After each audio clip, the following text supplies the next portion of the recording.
It's flamingo.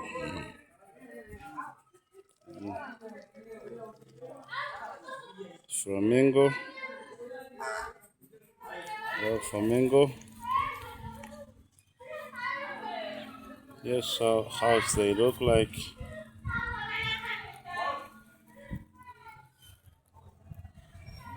Let me see. Looking very good.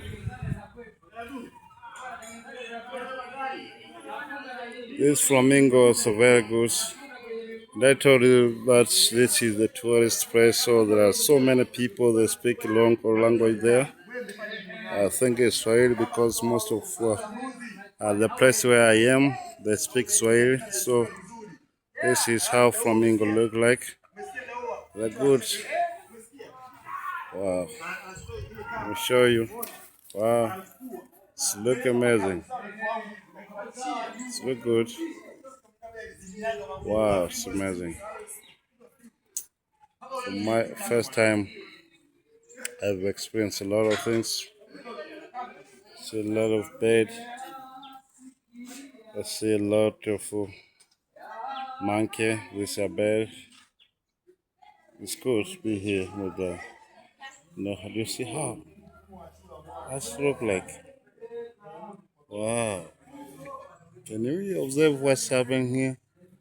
And the style of the bed is quite different. I don't know how it's act like this one, but you're going to see it later on. How it's going on. Wow. Another one. Yes. Wow. Big one. This is the biggest and tallest bed in this cage. As you see that, the biggest one there, and I think that another one is the wife of the tallest one.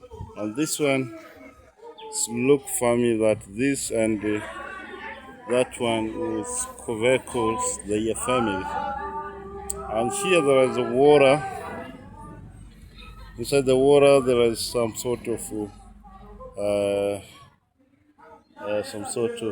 precious, which wow, it's amazing, very amazing.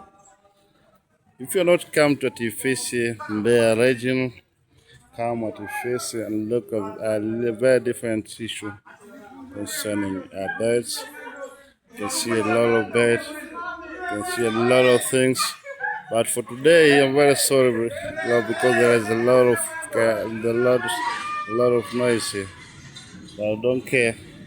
Something which I like to share with you that you see a bird, you see how this amazing place look like, how people of here they just refresh and doing a lot of things. Wow. You see the birds, how it look like. Birds. And after here, I'm going at the airport. So we're going to experience the place from here to the airport is approximate to 2 kilometers. So let's experience another place, another beauty of Tanzania, another beauty. Let me check. What?